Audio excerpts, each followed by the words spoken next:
Hello, this is Matt on the Moon Lambeau channel, and I'm going to warn you right now, yes, you are definitely going to be disappointed, just like I was. I want you to feel the disappointment just as severely as me. I'm kidding. I mean, not about the disappointment. I don't want you to feel disappointed, but it's going to happen. Here's a tweet from David Schwartz.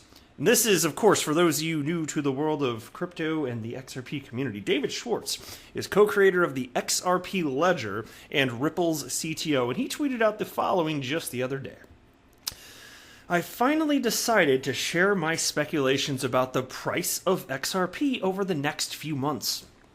Also, since the PolySign NDA, that means non-disclosure agreement, /embargo has been lifted, I can finally share the exciting stuff we're doing.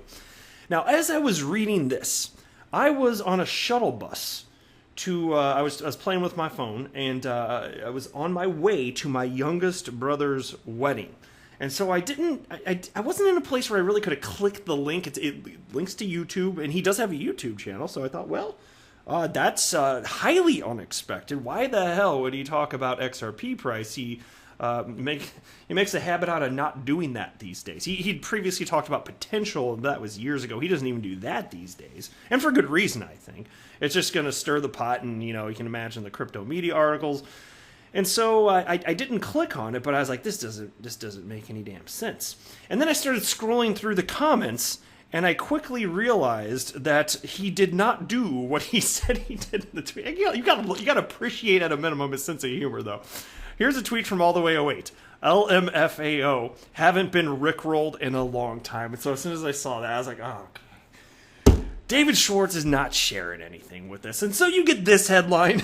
Ripple CTO rickrolls XRP army as token nosedives 12%.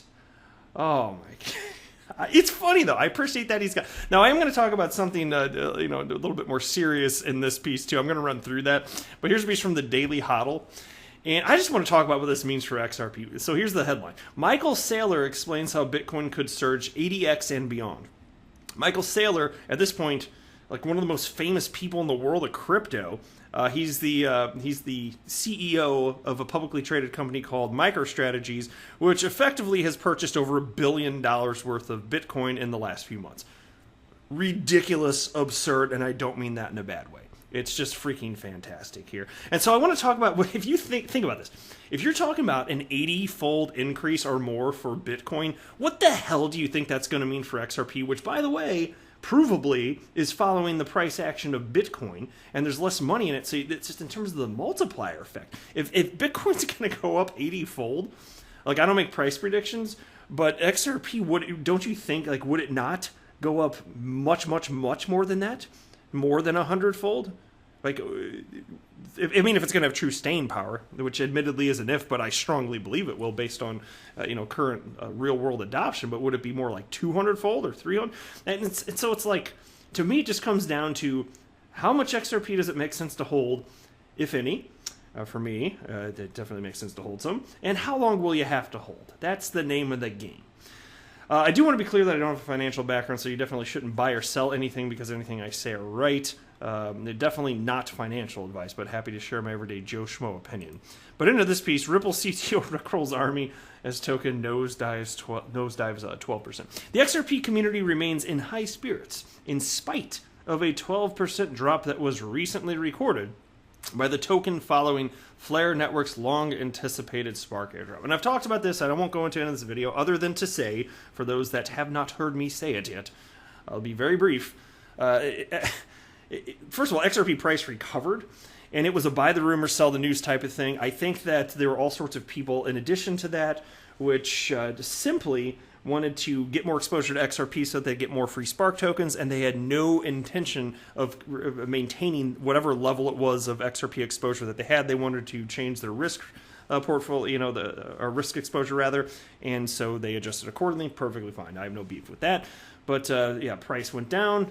All sorts of people saw it as a buying opportunity and snatched up everybody saw in their XRP. So there you go. Now it's back up.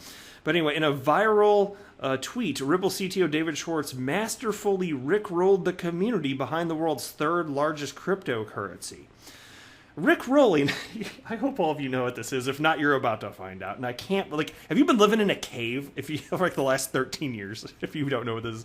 Anyway, Rick rolling is a very popular online prank that is performed by redirecting a person to the Never Gonna Give You Up dance pop song recorded by Rick Astley in 1987, after switching to the adult contemporary sound and ultimately retiring from music. Astley regained fame in the late 2000s because of the meme and even got rickrolled himself by a Reddit user this June, which, by the way, is freaking hilarious to me. And to me, this is something that's always going to be funny. But instead of hearing Schwartz's speculation about XRP's future performance and exclusive information about secretive digital banking project PolySign, his followers once again had a chance to revisit the hit that topped the charts all over the globe, including the US Billboard Hot 100. The cryptographer went on toying with the song's lyric in his further tweets, confirming that he would never desert XRP or never let down the XRP army. You gotta love this stuff. I'm inspired right this second. I'm gonna retweet this. With a little bit of lyrical fun. You know the rules, Dave, and so do I. I know, it's stupid, but I don't know, I'm a dork. Let's just do that. I just retweeted it. It's all good fun here. And one of my favorite things was this. You got my fellow XRP YouTuber, James Rule XRP, who tweeted this GIF out.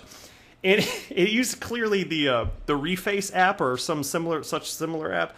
And it's got David Schwartz's face on Rick Astley doing this really impressive dance move from the music video. Like, yeah, I gotta freaking love this stuff. If not, like, do you have a pulse if you don't think this is funny? Because this is funny here. All right, into serious stuff. Fine. Moon Lambo, get serious, damn it. My name's Moon Lambo. Why you want me to get all serious all of a sudden? Damn, son. All right, so here's the title. Michael Saylor explains how Bitcoin could surge 80x and beyond. Michael Saylor, the chief executive of the world's largest publicly traded business intelligence firm, is revealing how Bitcoin could meteorically rise by 100x from its current valuation. On a fireside chat with Binance founder CZ, the MicroStrategy head says Bitcoin needs to transform its old narrative of being a volatile, speculative asset suitable for investing 1% or 2% of one's capital into being the ultimate safe haven and store of value asset. And you know what's neat about it, if you think about it, and it's a fair enough point, like, people are going to have to become more comfortable with this. I think a lot of that really is just going to be more so a function of time. And so it's like the risk-reward profile is going to change. It's going to be less risky and less reward, you know, if you think about it. I think, as things develop here. Which is why I'm so excited to be here while there is this volatility. But even with if you're just talking 1 or 2% of mega institutions and publicly traded companies investing just that little tiny percentage into the world of crypto, even if it's specifically Bitcoin, because, you know, people find out about altcoins then, including XRP, that would result in a multi-trillion-dollar asset class. You guys realize that, right? Even just 1 or 2%.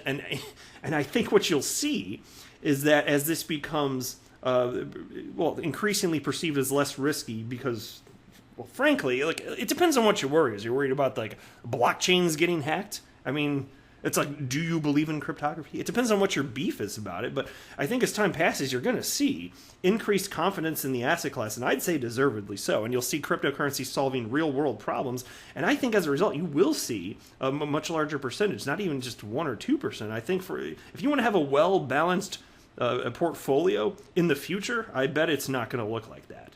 You know, right now you hear the people that are saying like that, and look, I don't offer financial advice. This is not me offering or suggesting this, but you see people that are, you know, they're being reserved a bit. You can tell the way they talk. Like even Mike Novogratz, I've seen like, you know, maybe put in like 1 to 5% of your, you know, whatever your net worth is into this, and then just let it sit right there, like just 1 to 5%. All right, well, that was something, and if the video sounds all broken up, that's because it actually functionally was. My computer just crashed, but apparently the video file, it stopped recording and wasn't corrupted, so I apparently am uploading it, so that's good. And I won't tell the whole story again. In my last video I explained it, but right now I'm on the road. I'm in a hotel in Nashville, Tennessee. And on the way back home, I'll get there tomorrow. I just decided to make a pit stop this evening. I didn't want to keep driving. Anyway, I made a poor decision of this is so stupid, but I did this. And I even thought about it. I was like, Matt, this isn't a good idea, but I was in a hurry. I was like, whatever, just throw it in. It's probably going to be fine. I had my laptop in a bag, and on the top was a bottle of Downy wrinkle release. Yeah, and the damn thing, it's liquid. And the damn thing, it just slowly spilled. Not all of it, but enough of it spilled out. It got into the laptop. It ruined the trackpad, ruined the touch screen also. And so I couldn't record videos unless I had done what I did ultimately, which was run to a Walmart and purchase a mouse so that I could come back and record this content so that I could engage in my most favoriteest hobby I've ever had. And it really is, by the way.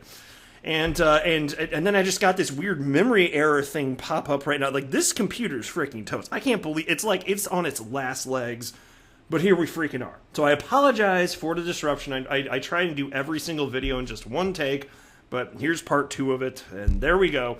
But I think you guys probably got the cut of my jib. I don't need to keep jibber-jabbering on about what I was saying. Just the idea that XRP, in terms of the multiplier effect, given that there's less money in it now, than Bitcoin, it takes way less money flowing in to get a doubling, tripling, quadrupling effect, right? But here's a quote from this is from CZ, I believe, right? I think that was right. Yeah, check it out. So he said the following: the speculative narrative was predominant before March, but that's not going to appeal to the 99% of the investors or the money in the world.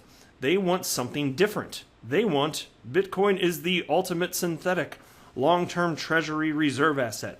It's an engineered safe haven asset engineered to be superior to gold in all aspects of bearer instruments.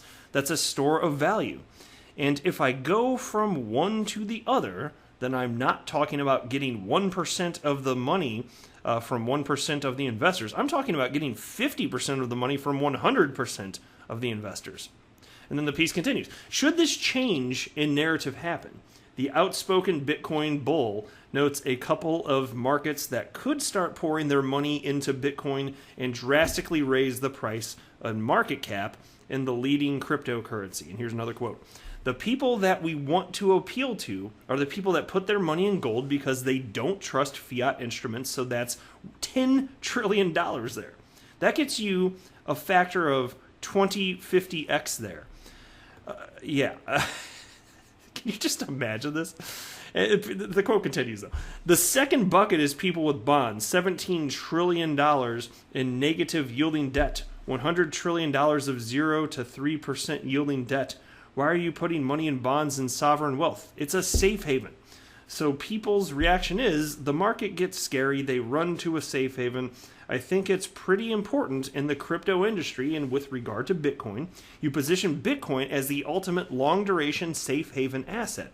So they run to it instead of running to sovereign debt. That gets you, again, another factor of 10, 20, or 30x. And then finally, you've got a pool of big tech investors. You could argue a lot of people are usually using big tech, like Tesla, Apple, Amazon as a store of value. They've lost faith in the currency.